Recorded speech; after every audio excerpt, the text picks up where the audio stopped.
नमस्कार, स्वागत है आप सभी का न्यूज 21 में। मैं हूं आपके साथ उमंग माथुर। अब आइए रुक कर लेते हैं इस वक्त की प्रमुख खबर की ओर। सांगानेर के गायत्री भवन में रविवार को धार्मिक सद्भाव का ऐतिहासिक दृश्य देखने को मिला।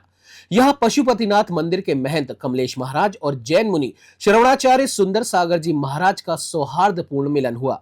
इस अद्भुत समागम में जैन और सनातन धर्म के सैकड़ों भक्त मौजूद रहे, जिन्होंने एकता और राष्ट्र भावना के इस सशक्त संदेश को भी सराहा।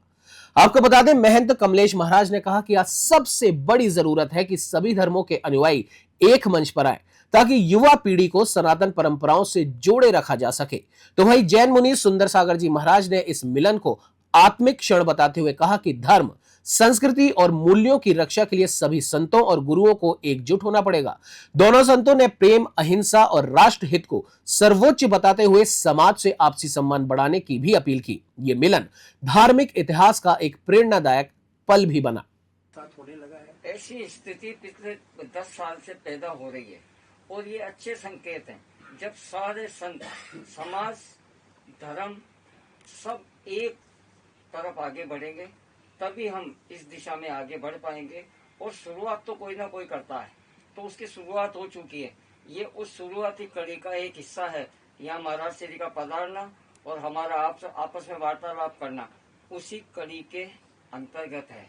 तो हमें ये उम्मीद करनी चाहिए कि हमारे सारे कोई भी धर्म हो, सब मुनि, सब महात्मा, सत्संग, सब एक रहे, एक रास्ते पर चलेंगे इस मामले में। बाकी पूजा विधि, उनकी साधना की विधि सब अलग हो सकती है, लक्ष्य एक है। और लक्ष्य एक हो तभी हमारा देश दुनिया भर में जिस आध्यात्मिक और धार्मिकता के लिए जाना जाता है, एक अलग तरीके की जोत जलेगी। उसका हमको इंतजार है। हम रहे नहीं रहे, आने वाली युवा पीढ़ी इस बात पर गर्व करे कि हमारे पूर्वजों ने इस तरीके के संस्कार दिए जो आज हमें हमारे देश के लिए गौरवान्वित महसूस करवाता है। मनोज जी, महाराज साहब दूसरे संत साहब की महाराज जी मेरा पकड़ लो। लो भाई, बूम पकड़ना ही पड़ेगा महाराज। थोड़ा सको तो जी हल्का ले लो।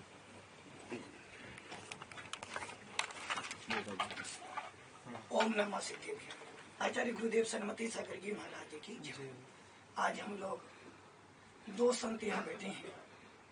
कभी सुनते थे कि समाज एक हो जाए, सारा राष्ट्र कहता कि समाज एक हो जाए, किंतु समाज को एक करने से पहले सारे संत यदि एक हो जाएंगे तो समाज एक हो जाएगी। परसों महाराज साहब आए थे हमारे वहाँ, कुछ चर्चा हुई और आज उन्होंने निवेदन करा, महाराज हमारे यहाँ भी चलो। तो आज ऐसा लग रहा है जैसे सबरी बहुत सालों से इंतजार कर रही थी कि राम आएंगे, और आज वही दशा। संत जब मिलते हैं तो कुछ चर्चा धर्म की होती है, और जब चर्चा धर्म की होती है तो आपस में आदान प्रदान से कुछ भ्रांतियां दूर हो जाती है।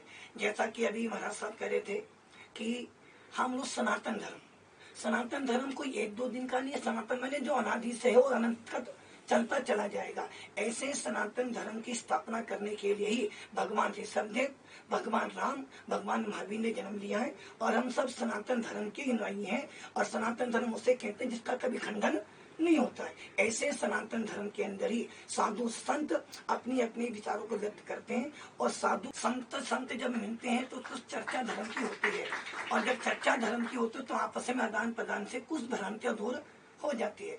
जैसा कि अभी महाराज साहब कह रहे थे कि हम लोग सनातन धर्म कोई 1-2 दिन का नहीं है। सनातन मैंने जो अनादि से है वो अनंत तक चलता चला जाएगा। ऐसे सनातन धर्म की स्थापना करने के लिए ही भगवान ऋषभदेव, भगवान राम, भगवान महावीर ने जन्म लिया है, और हम सब सनातन धर्म के अनुयायी हैं। और सनातन धर्म उसे कहते हैं जिसका कभी खंडन नहीं होता है। ऐसे सनातन धर्म के अंदर ही साधु संत अपनी अपनी विचारों को व्यक्त करते हैं, और साधु कोई सा भी हो, किसी के साधु के मन में मतभेद बहुत होते हैं, होंगे वो तो, किंतु मनभेद नहीं होना चाहिए। आज हम जो बैठे हैं ये मन एक इसलिए यहाँ पर बैठे हैं, और सबसे बड़ी बात है जहाँ श्रद्धा भक्ति होती है वहाँ सारे काम संपन्न हो जाते हैं। इसलिए आज कमलेश महाराज जी के यहाँ आए, और उनका पूरा परिवार, उनके पूरे भक्त ये देखते गौरवित होंगे कि हमारी सनातन परंपरा, हमारे राम, हमारे महावीर एक ही हैं। जब हमारे पूर्वज, हमारे महापुरुष एक हैं, तो साधु संतों को भी कहीं ना कहीं मिलनसारता से रहना चाहिए, ताकि देश में अहिंसा धर्म का प्रचार हो और जियो और जीने दो का नारा बुलंद चलता चला आगे।